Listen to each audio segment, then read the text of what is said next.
Po 90 dniach organizacja w rękach szefa, w rękach nowego szefa wygląda jak betonowy monolit. Ale wcześniej, przez poprzednie 3 miesiące, była plastyczna, jak zaprawa, którą można było wlewać w nowe formy i w nowe kształty. Jest niezwykle ważny okres wejścia do organizacji. Zresztą pamiętamy to też z perspektywy pracownika. Każdy z nas miał nowego szefa. Gdy przyszedł do organizacji, prawdopodobnie na początku mieliśmy nadzieję, że zmieni to, co chcieliśmy, żeby zmienił, obawy, że naruszy porządek w organizacji. A potem z czasem coraz bardziej poznawaliśmy tego człowieka, jego styl działania i wszystko wróciło do normy. Ta sama sytuacja z perspektywy szefa wygląda jak szansa na to, żeby wprowadzić nowe kierunki i nowy styl zarządzania. Pierwsze 3 miesiące mają swoją dynamikę. Miesiąc po miesiącu warto dokonać poszczególnych zmian. Reasumując, chodzi o to, aby wykorzystać ten elastyczny okres otwartości w ciągu pierwszych 90 dni, aby wprowadzić zmiany w organizacji. Ponieważ te decyzje, te zmiany, które podejmiemy na początku naszej pracy na nowym stanowisku, będą owocować tym, jak będziemy działać w ciągu kolejnych miesięcy i lat na swoim stanowisku. Porady dla szefów w pierwszych 3 miesiącach udziela Wojtek Zezula, który przeprowadził wielu szefów przez okres pierwszych 3 miesięcy. Polecam Wam wywiad. Jesteśmy w czasie zmiany, firmy zatrudniają, kupowane są firmy, osoby obejmują nowe stanowiska i na nowym stanowisku magia 90 dni. Czyli jest coś takiego, na czym polega? Porozmawiam o tym z Wojciechem Zezulą, konsultantem biznesowym, executive coachem. Dzień dobry, Wojtku. Dzień dobry. Czy istnieje magia 90 dni? Mit to czy fakt, czy prawda?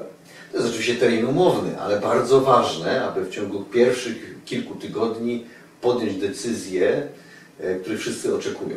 Przychodzi z zewnątrz nowy szef, pełen pomysłów i musi je zaprezentować. Wchodzi do biura i czekają go, jak się domyślam, jakieś etapy 90 dni. Niewątpliwie.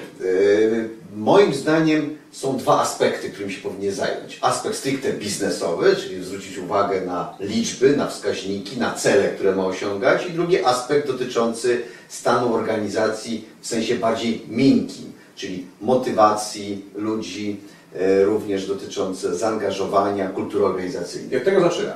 Od tego bym zaczął tego drugiego, to znaczy w pierwszym dniu czy w pierwszych dniach po objęciu stanowiska zorganizować zebranie ze wszystkimi bezpośrednio podległymi menedżerami. Najlepiej by było, aby jego mocodawca, czyli członek zarządu lub właściciel, który wprowadza go do firmy, nadał temu rangę. Przychodzi nowy człowiek, który prezentuje się, mówi o swoim doświadczeniu, o swoich pomysłach, wreszcie o wartościach, jakimi kieruje się w biznesie. I do tego etapu wprowadza mnie mocodawca, natomiast mocodawcy dziękujemy, wykorzystujemy pierwszy miesiąc, żeby się poznać z załogą i poznać biznes. Tak jest. I w ciągu tego miesiąca poznajemy się jeszcze bardziej, w tym sensie, że bardzo bym rekomendował, aby spotkać się z każdym z naszych bezpośrednio podwładnych na indywidualnej rozmowie. Takiej 90-120 minut, czyli 1,5 do 2 godzin, porozmawiać o tym, co robią, jakie wyzwania przed nimi stoją, jak widzą swoją rolę w organizacji, co chcieliby zmienić. I to będzie bardzo ciekawe. Trzeba pytać i słuchać. Mamy na to 30 dni. Mniej więcej. A co potem? Myślę, że w drugim miesiącu będziemy musieli się zająć troszeczkę tymi aspektami biznesowymi, a więc dotrzeć do danych, które jeszcze w procesie rekrutacji były poufne i nie mieliśmy z nimi do czynienia, poznać wskaźniki biznesowe, za które będziemy odpowiadać, i również tutaj wypracować pewne rozwiązania. Jeżeli uda nam się jeszcze do wypracowania tych rozwiązań i pomysłów włączyć naszych pracowników, będzie to świetne z punktu widzenia i wartości tych pomysłów, jak i też ich motywacji dla ich wdrożenia. I co jest wynikiem drugiego miesiąca? No, tak mówiąc umownie o tych miesiącach, myślę, że pod koniec drugiego miesiąca powinniśmy wypracować decyzję i nowy szef jest zwykle tutaj dosyć samotny, to znaczy musi czerpać wiedzę i pomysły ze strony swojego otoczenia, ale podejmować decyzje, trzeba się wypracowywać decyzje sam, według jednoznacznych kryteriów. Gdzie tu mamy mocodawcę w tym kontekście? Tutaj powinniśmy na początku 3 miesiąca powrócić do mocodawcy. Jeszcze lepiej, jakbyśmy się z nim umówili na ten termin, już obejmując stanowisko na samym początku, to będzie naszym takim deadline'em, wrócić i przedstawić nasze pomysły, nasze decyzje, które chcemy wdrożyć, po to, żeby uzyskać jego akceptację, ale także być może wzbogacić o jego doświadczenie. Bardzo ważne, aby uzyskać konsensus, żeby i nasz mocodawca, i szef, czyli w tym przypadku ta osoba, o której tutaj dyskutujemy, nabrali przekonania, że to jest właściwy kierunek. Mamy konsensus i co z konsensusem robimy? Wdrażamy. W tym momencie wracamy do naszych pracowników, do naszych menedżerów, przedstawiamy plan działania i podejmujemy pierwsze decyzje. Ważne jest, żeby się z nimi identyfikowali, to jest pewnie też proces, o którym warto podyskutować, ale na koniec trzeciego miesiąca musi być nie tylko wyznaczony kierunek działania, ale już pierwsze działania, które tą drogę wytyczają w praktyce. Czyli z grubsza widzimy, jak przebiega pierwsze 90 dni.